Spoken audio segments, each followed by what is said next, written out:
Hey y'all, welcome back to Brooke's Kitchen.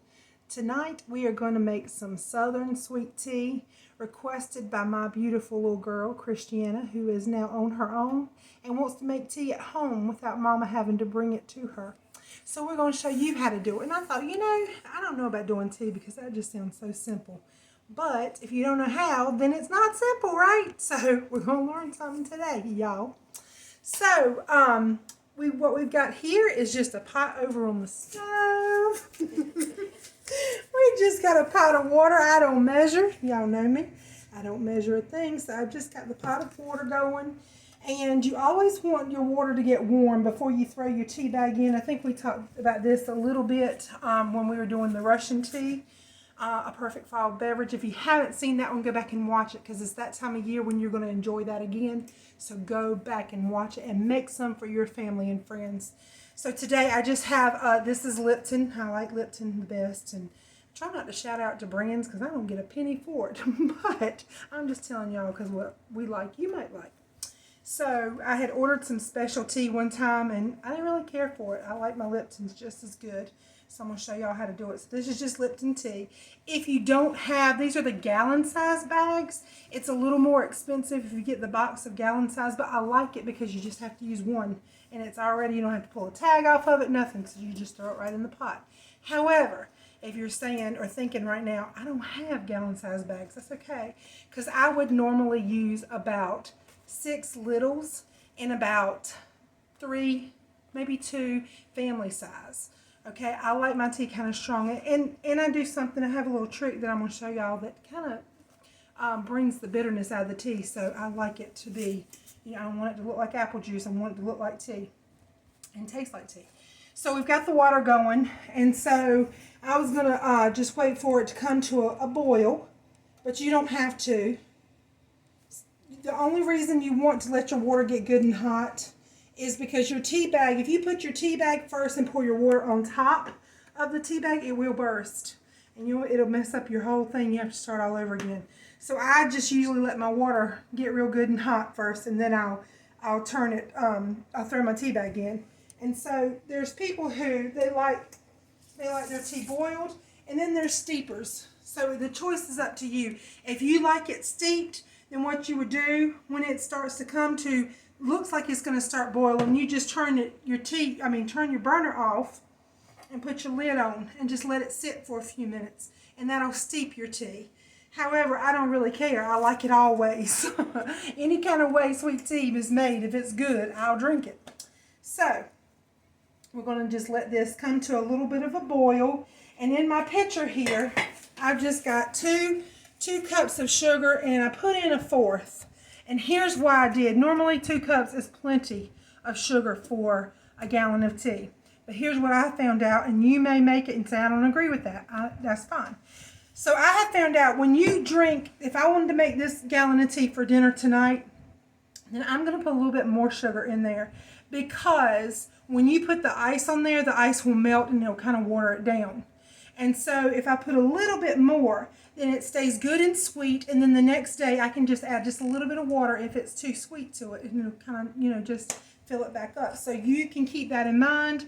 It's up to you. If 2 cups sounds like too much sugar for you, do 1 cup or 1.5 cups. We like sweet tea. We're in the South, and we like sweet tea to be sweet. Okay? So that's what we're doing here in Brooke's Kitchen. All right, so we got that in there, and we got the tea boiling, getting ready to boil. And so here's my little trick that I do. And it is just a box of baking soda. Doesn't matter what brand, just baking soda, plain old baking soda. And so I just have bent this back, and I just get a pinch, and I sprinkle it in. Now literally you want just a pinch because it can make your tea, I call it cloudy. It makes it taste funky, and you don't want that. All this is going to do is take out any bitterness that would be in the tea. So that's why I put that in there. So I promise it's going to be really good, y'all. It's going to be good. And so we got this almost ready. All right. Let's see here. It's doing its thing. I'm going to turn it on up because I usually let it boil just a minute or so.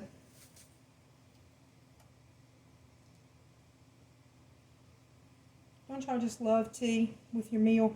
And there's meals that I do not like tea with, that I want a soda or water or whatever. But tonight we're going to make tea. We're having chicken on the grill and a salad and a baked potato, and so I have like a glass of tea with it. In Southern food, if we have fried chicken and potato salad, those kind of meals, I want tea with it. If we're having pizza, I want me a Coke Zero. So it's your choice, but I like to have tea on hand too for when my boys run in and want something to drink, and they've always got some tea in the refrigerator. So here we go. We got a little bit of a boil here. That's good enough for me, so I'm going to just shut it off. And I got something sticky on my hand, so I'm going to wipe that off. So I'm going to bring my tea pitcher right over here to the sink. And this is where the magic is going to happen. And then we'll bring the tea on over.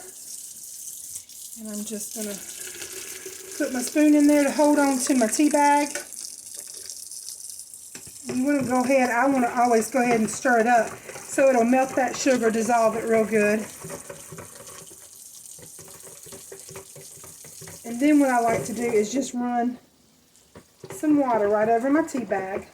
I don't ever squeeze my tea bag because sometimes that'll make it even more bitter, so I don't really squeeze it. I just let the water run over it. And then I just kind of fish it out, lay it in the sink, add this water on in, and you're just going to fill it up with water.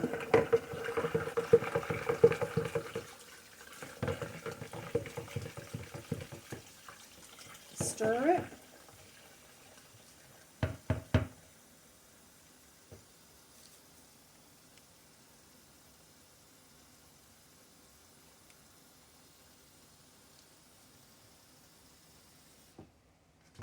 And then turn it off once it's full. Look at the color. See, it's not too dark and it doesn't look like apple juice. It's not light. And that's what I like. So I'm going to put the lid on it. And I'm going to make you a glass. Let's see. Let's use this glass back here.